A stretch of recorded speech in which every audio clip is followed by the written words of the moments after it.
Today's episode of the ISO with myself, your host, Dan Dickau on the Gonzaga Nation Media Network, as we do a tour of the WCC and all the coaches at all the schools. Today's guest, someone that I've known dating both of ourselves a little bit since high school. He was an assistant coach with Lorenzo Romar at Pepperdine at the time.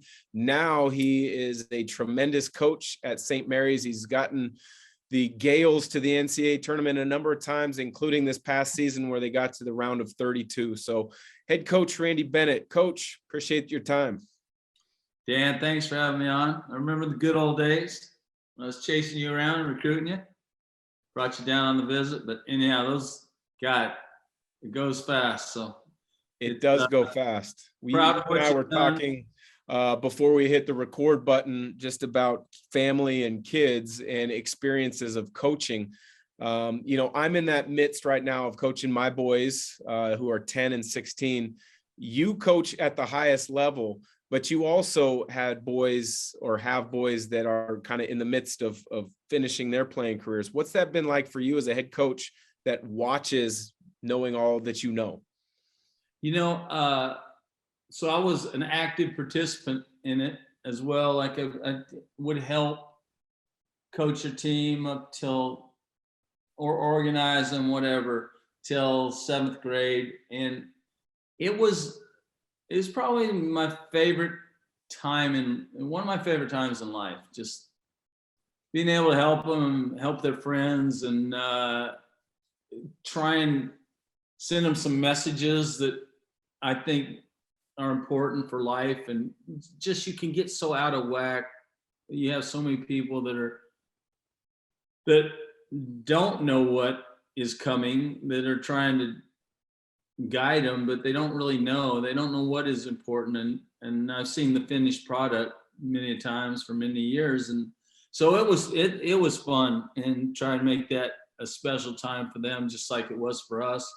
So it was, now they just both finished. They'll both be freshmen in college. So they're on to the time of life that I actually, I've dealt with a lot. So but it's a great run, special time. Make sure you enjoy every minute of it. It's special. I don't think there's not many times better in life than raising your boys when they're playing, whatever it is, 5th grade, 4th grade through their high school years. So obviously you've got a tremendous basketball program at St. Mary's. Defensively, you guys have quietly become one of the best and most efficient defenses. Offensively, you guys typically have a great low post presence, and then you run a lot of pick and rolls with a primary ball handler who makes great decisions. Do you try to apply those same principles to the youth teams that you were coaching? Yeah. Same space the floor. We did a lot. Teach them how to penetrate, look out, using on balls. It was throw it in the post, play out of the post. It's, you don't have the guys that can just throw it in the post and score it. Those are hard to find. Those guys get picked off in AAU pretty quick. But pretty much the same.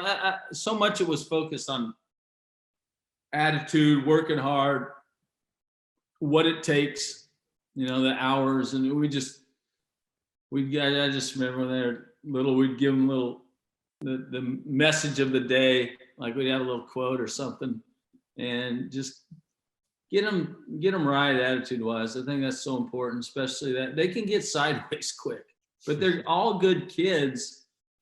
You just got to make sure you keep them on track, because they can get it, all of a sudden you have these good kids and one gets sideways, and you don't want that to happen.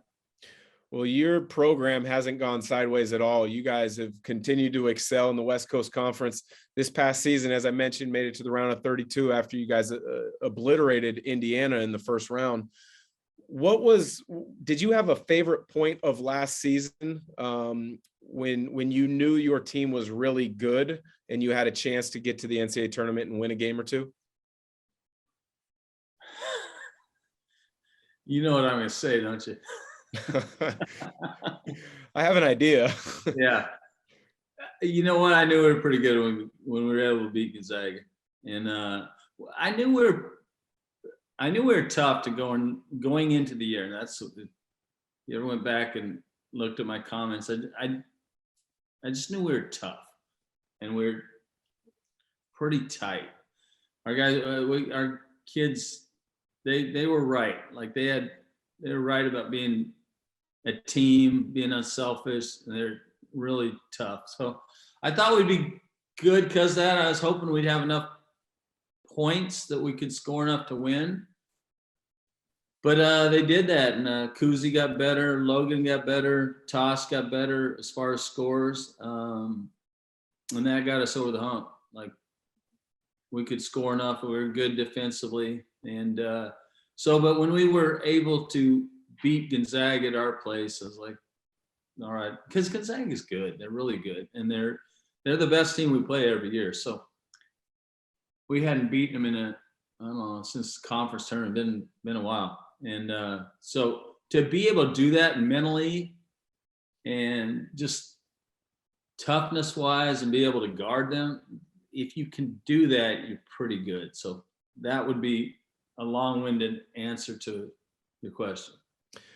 Well, you guys had a number of players that stepped up at different times last season. Tommy Kuzi had some ups and downs, but he played great at the end of the year. I thought Logan Johnson was great. Toss had some really good moments. When you are recruiting those guys, and they all were recruited in different ways from what I know, Toss, a European, Kuzi, a walk-on who earned his way, and then Logan Johnson out of the transfer portal. How do you evaluate guys at different points of their career and then get them to buy into your vision at St. Mary's? I think when you recruit them, like it's all about how you recruit them. You can get them how you recruit them. So I think we're pretty transparent with guys who recruit, and help them to understand that, it's not easy. You're playing in a tough league. You're trying to thread the eye of a needle to get in the NCAA tournament. You have the number one team in the country in your league. So the temptation is to sell, but I think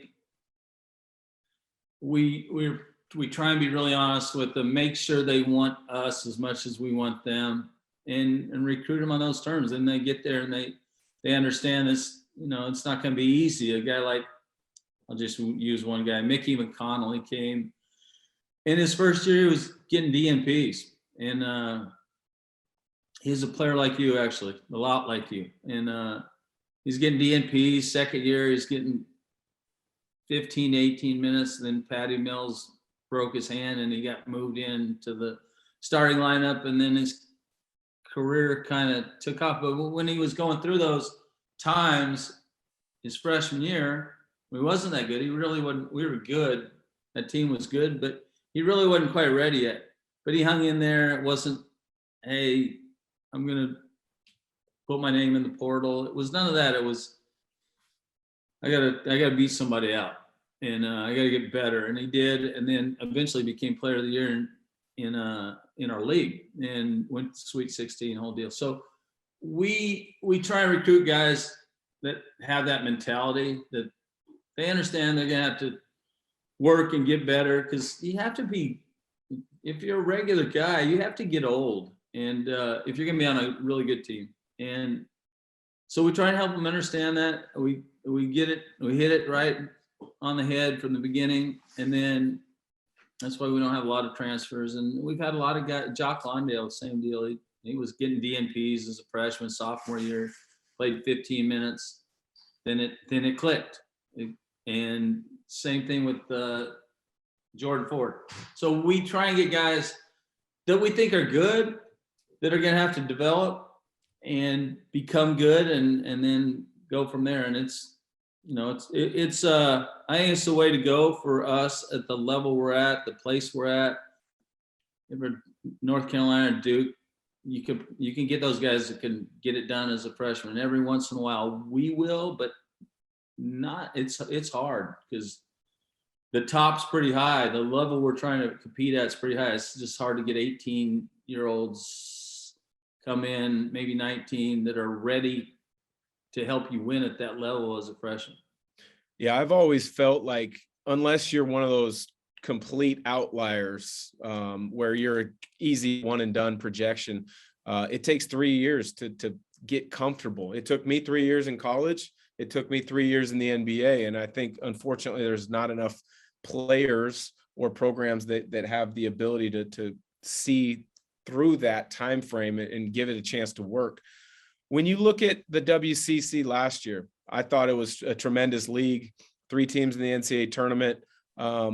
You guys as a league weren't impacted by the transfer portal negatively like a lot of schools. You guys have also benefited from some really good transfers coming in. What's your outlook for the WCC in general? Yeah, I think I think there's becoming a big separation between a greater separation now between the haves and have-nots. And we're on the side of the haves. And I think there's some programs in our league that are starting to try and our league's divided as well. But I think more programs want to be part of the haves. And to be part of the haves, you have to get good players, and you have to keep good players, and you can't lose in the portal. And I don't think you can just totally, I don't know. I'm not going the portal route. Some just think that's the way to go. But yeah, I don't think it is for our league. I don't think our schools are designed for that. So because of that, I do think our league, definitely last year was the best our league's been. We had 3 teams in the NCAA tournament. Could have easily had 4. It's never easy, but it was doable last year. And I think there's some of the programs at the bottom are picking it up. Santa Clara was a good team last year. They could have made it if they didn't have so many injuries. And then BYU could have made it. So there's actually 5 teams we had that were top 75 or above. We've never had that. And so I think that's where it's headed, and we need to keep it headed that direction. And you do that by pouring resources into your programs. And I think there's some schools that want a piece of the action, so to speak, and are starting to do that. But we need to do that from top to bottom. And that's, we're battling we're just outside the Big East. We're battling with America and the Mountain West for those other top conference, I'd say 7, 8 spots. And that's where we need to stay. But that's where we've been like the last 3 years. But last year was our best. So I think we're headed in the right direction. I think our strategic plan as far as men's basketball is good. Yeah, obviously with my work as an analyst, I'm pulling for the league to continue to improve. I was very outspoken last year in saying that at least 3 teams should be in, and there was a strong chance for a 4th, depending on how things shook out. But BYU and Santa Clara had injuries. When you look at the coaches around the league, you've had a kind of a hand in being involved with whether an assistant with them or they being an assistant under you. Todd Golden obviously played for you, and then he was at USF before he went to Florida. I'm drawing a blank now. I lost my notes. Sorry. Yeah, Lorenzo at Pepperdine is a coach that you coached with for a number of years. When you look at the coaching philosophies and styles amongst the league, who's the hardest to prepare for? No question, Gonzaga. Gonzaga. I mean, they get really good players. They've done a long time. Mark's a really good coach. Like a lot of times we go out of league, it's compared to getting ready and playing against them, it's like their calculus and some of those others are arithmetic. As far as non-conference, not always, but a lot of times. Like after you've prepared for them as many times as we've had and played them in games that matter. Yeah. Mark's the one. There's others that are good. I mean, Herb's won over 500 games. He's good. Lorenzo's had a lot of wins as well. He's up there. So just they have experience. They're good. They know what they're doing. Mark's doing a really good job at BYU.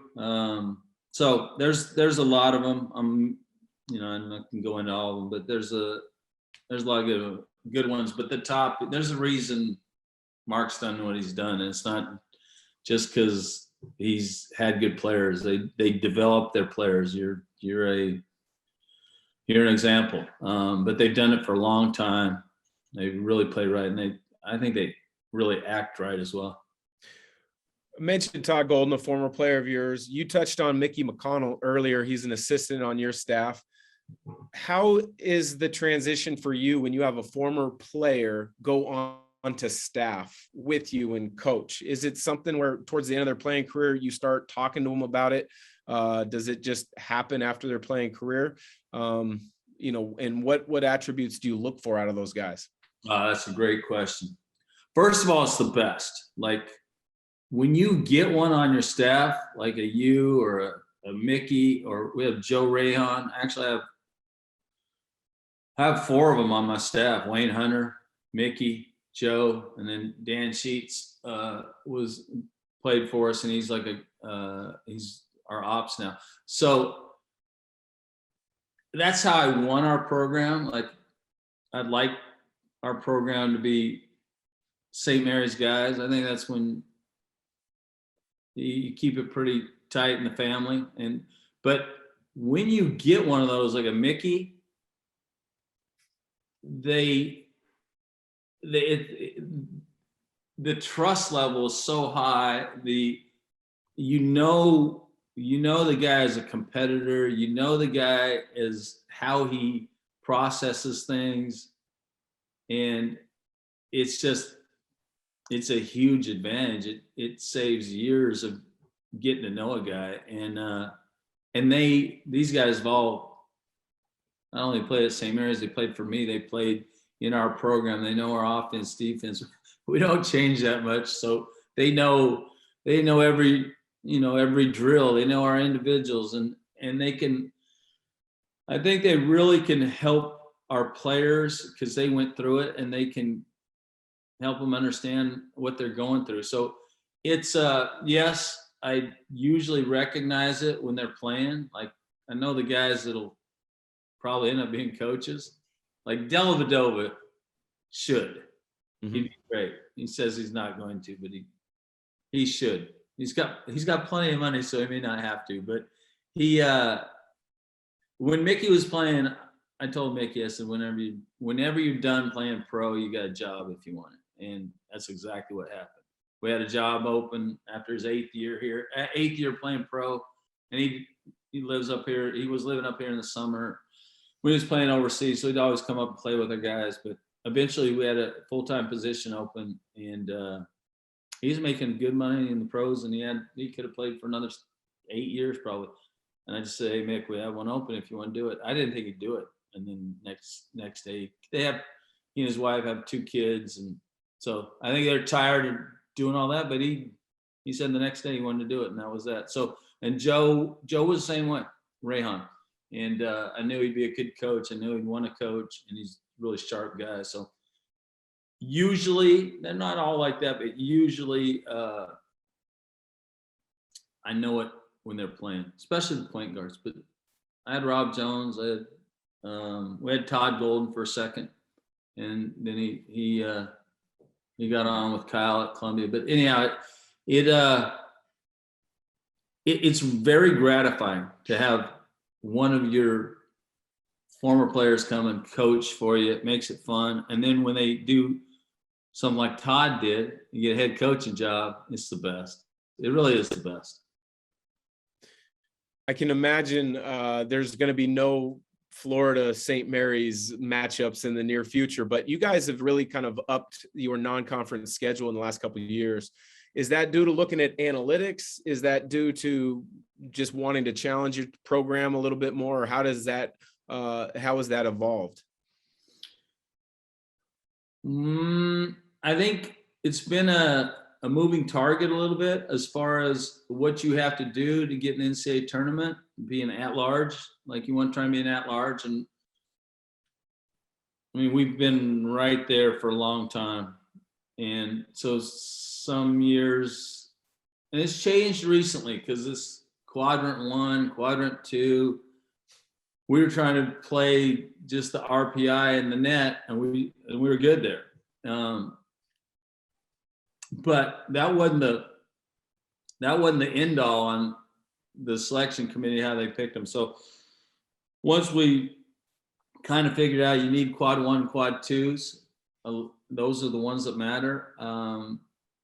We kind of started scheduling, hey, let's make sure we get such and such number of games in non-conference that are quad 1 or potential. You can't predict it 100%, but you can get it close. Like, all right, these guys are going to be it's all about what their net is. So try and get a top 50 net team on a neutral, like see how many of those you can get. So we kind of came up with a little strategic plan as far as what we would need to do non-conference. And then that's also contingent on how many teams we think we have in our league that'll be.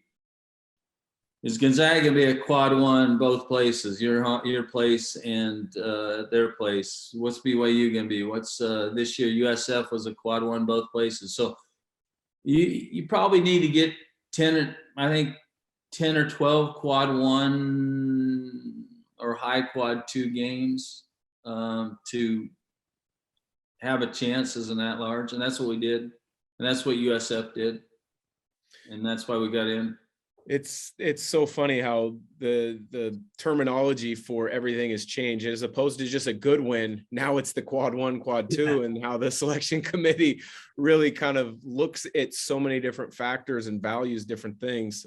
As an analyst at, the last 3-4 weeks of the year, I'm looking at that stuff every single day. For you as a coach, once the schedule is put together, it's put together. But as the season progresses and you see how it's playing out, how much do you look at, we need this team to win so it keeps us at a quad 1 win, or it's out of your hands at that time? It's just get our team to play as best we can at that moment.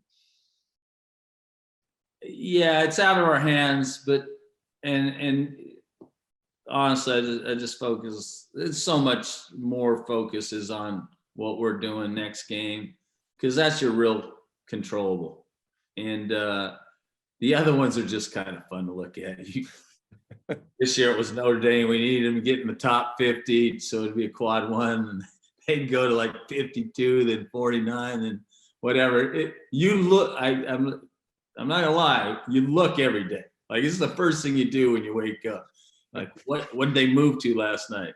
And so you look at it, but that you're just doing that out of anxiety and fun, and that's your habit, whatever. But the one you're focusing on is when you're watching films, getting ready, coaching your team in practice, getting ready for when we play, because that's the one you better do a good job of taking care of.